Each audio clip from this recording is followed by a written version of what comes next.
તો આ તરફ પૂર્વ મુખ્યમંત્રીના નિવાસસ્થાને કોંગ્રેસના સિદ્ધાર્થ પટેલ પણ પહોંચી ગયા છે। ત્યારે તમામ જે નેતાઓ છે તે પરિવારને સાંત્વના આપવા માટે નિવાસસ્થાને પહોંચી રહ્યા છે।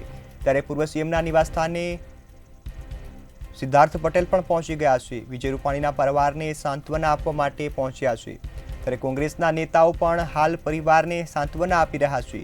આ દુઃખની ઘડીમાં તમામ સાથે છે। પ્લેન દુર્ઘટનામાં અનેકના દુઃખદ અવસાન થયા છે તેવું સિદ્ધાર્થ પટેલ દ્વારા જણાવવામાં આવ્યું છે।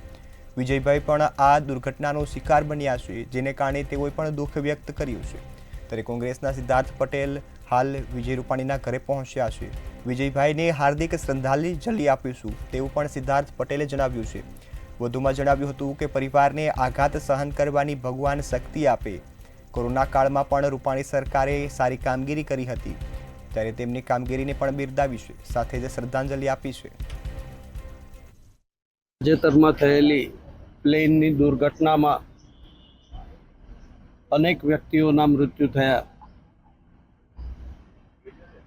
વિજયભાઈ રૂપાણી ગુજરાતના મુખ્યમંત્રી પણ આ હાદસાનો શિકાર બન્યા। હું આ દુઃખ ભર્યા અવસરે વિજયભાઈ રૂપાણીને મારી હાર્દિક શ્રદ્ધાંજલિ અર્પણ કરું છું અને એમના સૌ કુટુંબીજનો ઉપર જે આફત આવી છે એમાં પ્રભુ એમને શક્તિ આપે, વિજયભાઈના આત્માને શાંતિ અર્પે એવી પ્રાર્થના કરું છું। ગુજરાતના મુખ્યમંત્રી તરીકે વિજયભાઈએ ગુજરાતની પ્રજાને હંમેશા ધ્યાનમાં રાખીને કામ કર્યું।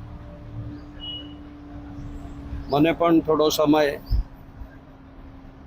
એમની સાથે કામ કરવાનો મોકો મળ્યો હતો। ગુજરાતનું હિત એમના માટે સર્વોપરી રહ્યું અને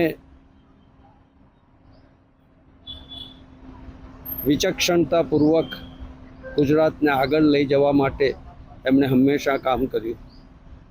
પ્રભુ એમના આત્માને શાંતિ આપે એવી હૃદયપૂર્વકની પ્રાર્થના।